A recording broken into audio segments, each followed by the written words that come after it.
Hi, my name is Larry Meyer, and I'm the owner of Larry Meyer Construction Company, LLC. And today we're going to talk about, we've started a new project, foundation's in, and we're ready to pound nails.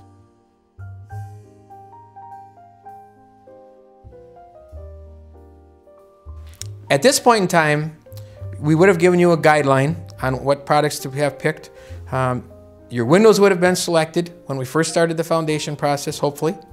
Now you're ready to go. We would have you now working on what you're going to do for your siding, your soffit, and your fascia.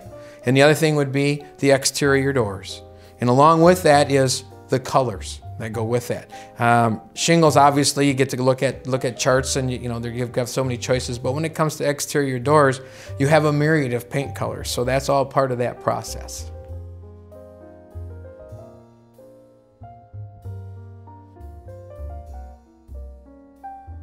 The first thing we're going to do is we're going to square up that foundation. We're going to make sure that that foundation is square, comes out to the dimension that is on the plan. If we don't start out square, we're going to fight that battle until the end of the project.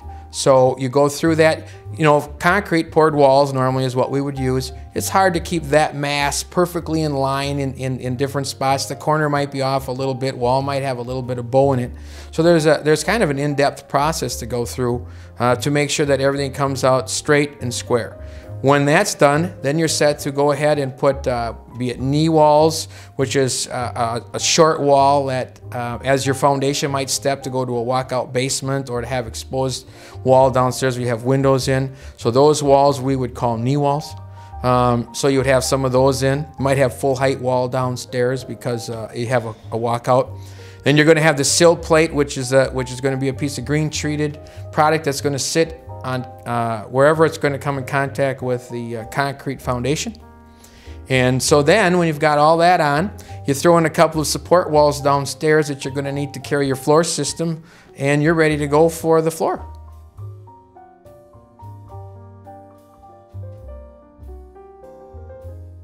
Basically, in a floor system, you're going to have three choices of product. You're going to have 2x10s, 2x12s, which is standard dimensional lumber. You're going to have a floor truss system, and you're going to have a version of TJIs, which is what we normally call them. It's I-joist. And each one of those different types of systems serve a different purpose. Dimensional lumber always was used years ago before the manufactured products came in. But what it does is it's going to be your least expensive approach.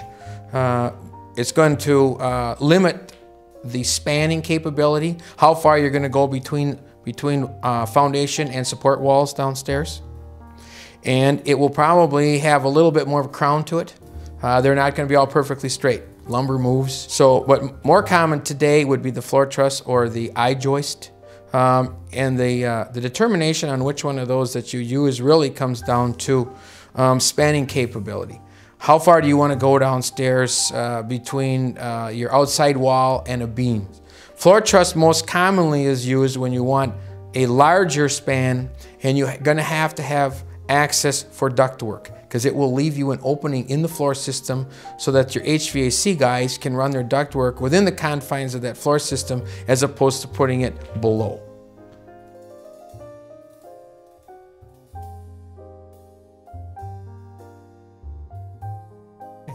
After we've got the floor system in place, using whether it's I-joists or trusses or whatever, our recommendation is that you use 3/4 inch tongue and groove plywood. And we always use plywood. Our experience is that you have, in the event that you hit a rainy stretch while you're building the house and you get a lot of water on that floor, there's less swelling and movement with plywood than there is with OSB.